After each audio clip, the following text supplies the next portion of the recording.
જોઈએ તો પોન્ઝી સ્કીમમાં 6000 કરોડનું કાંડ કરનારો ભૂપેન્દ્રસિંહ ઝાલા અંતે સીઆઈડી ક્રાઇમના હાથમાં લાગી ગયો છે અને હાથમાં લાગતાની સાથે જ હવે ભૂપેન્દ્રસિંહ ઝાલાના એક પછી એક કાંડના ખુલાસા પણ થવા લાગ્યા છે તો રોકાણકારો પણ સામે આવવા લાગ્યા છે અને એજન્ટોની પણ હલચલ વધી ગઈ છે ત્યારે મહાઠગ હાથમાં આવ્યા પછી શું સામે આવ્યું છે જોઈ લો।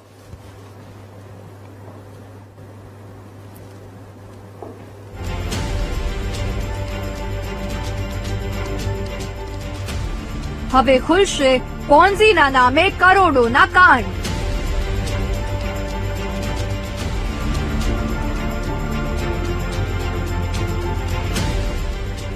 પૂછપરછ પછી સીઆઈડી ક્રાઇમે મેળવ્યા રિમાન્ડ।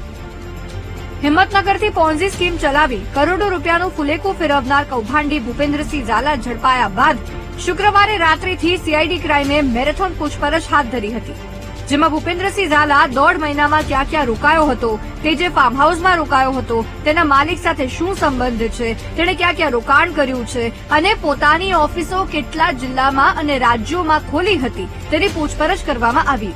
આ સાથે શનિવારે મહાકૌભાંડીને સ્પેશિયલ કોર્ટમાં રજૂ કરીને 14 દિવસના રિમાન્ડની માંગણી કરવામાં આવી હતી જેમાં કોર્ટે 7 દિવસના રિમાન્ડ મંજૂર કર્યા છે એટલે કે હવે કૌભાંડીના રિમાન્ડમાં નવા કાંડ સામે આવી શકે છે।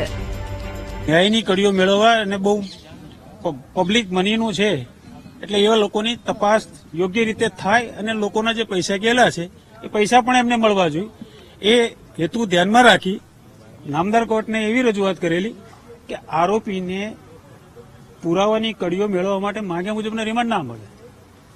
રિમાન્ડના રીઝનો એટલા સ્ટ્રોંગ નથી કે જેનાથી એની ફિઝિકલ પ્રેઝન્સની જરૂરિયાત હોય એટલે નામદાર કોર્ટને એવી રજૂઆત કરેલી કે જે કંઈ વ્યવહારો ટ્રાન્ઝેક્શનો છે પોલીસ તપાસ ઇન્વેસ્ટિગેશન કરીને આવ્યું છે એમને તો જણાવી જ દીધેલું છે। હવે આ જ બાબતની એમને તપાસ કરવાની છે અને સ્કેમ તો બહુ મોટું મીડિયા દ્વારા મને જાણવા મળ્યું બહુ મોટું સ્કેમ છે, તમારી સામે જ છે શું છે રેકોર્ડ પર।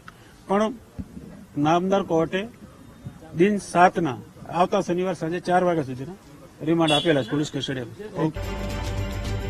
સીઆઈડી ક્રાઇમ દ્વારા મહેસાણાના દવાડા ગામેથી ઝડપ્યા પછી આરોપીને ગાંધીનગર લાવવામાં આવ્યો છે।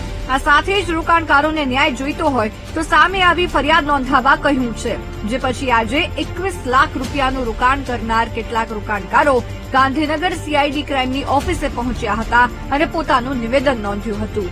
ત્યાર પછી રોકાણકારો મીડિયા સાથે વાત કર્યા વગર જ નાસી ગયા। તમે રજૂઆત માટે બેન આવ્યા શું હતું? શું જવાબ હતો રજૂઆત કરવા માટે?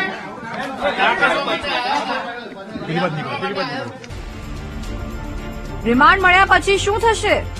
આ સવાલ અનેક લોકોને થઈ રહ્યો હશે કારણ કે 6000 કરોડનું કૌભાંડ થયું છે। તેવામાં હવે ભૂપેન્દ્રએ કેટલા લોકો સાથે છેતરપિંડી કરી, પોન્ઝી સ્કીમના નાણાંનું ક્યાં રોકાણ કર્યું, બીઝેડના નામે કેટલા ધંધા ચાલી રહ્યા છે, ગુજરાત રાજસ્થાનમાં ક્યાં ઓફિસ આવેલી છે, 6000 કરોડના રોકાણમાં કોના રૂપિયા છે, આવા અનેક સવાલો છે જેના જવાબ જાણવાનો સીઆઈડી ક્રાઇમ પ્રયાસ કરશે। આ સાથે કૌભાંડમાં રાજકીય કનેક્શન અને કૌભાંડી ક્યાં છુપાયો હતો, કોણે આશરો આપ્યો હતો તે તમામ દિશામાં પણ સઘન પૂછપરછ કરવામાં આવશે એટલે આગામી દિવસોમાં 6000 કરોડના કૌભાંડમાં મોટા ખુલાસા થઈ શકે છે।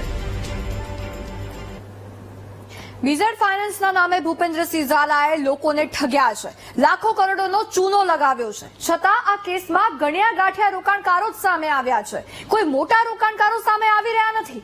તેવામાં સૌથી મોટો સવાલ તો એ જ છે કે રોકાણકારો કેમ સામે નથી આવી રહ્યા? શું પોન્ઝી સ્કીમમાં બ્લેક મનીનું રોકાણ હતું? કરોડો રૂપિયા લોકો કૌભાંડીના હાથમાં જવા દે તેવું તો માન્યમાં ન આવે, પરંતુ 2 નંબરની કમાણી હોય તો કોઈ સામે ચાલીને પોતાના પગ પર કુલ્હાડી થોડી મારે। આ જ કારણ છે કે મોટા ભાગના રોકાણકારો સામે આવી રહ્યા નથી। તેવામાં ભૂપેન્દ્રસિંહ ઝાલાની પૂછપરછમાં હવે કેવા ખુલાસા થાય છે તે પણ જોવું રહેશે। ત્રિનેત્ર મલીએ વિરામ બાદ આપને બતાવીએ કે પોન્ઝી સ્કીમમાં રોકાણકારો અંગે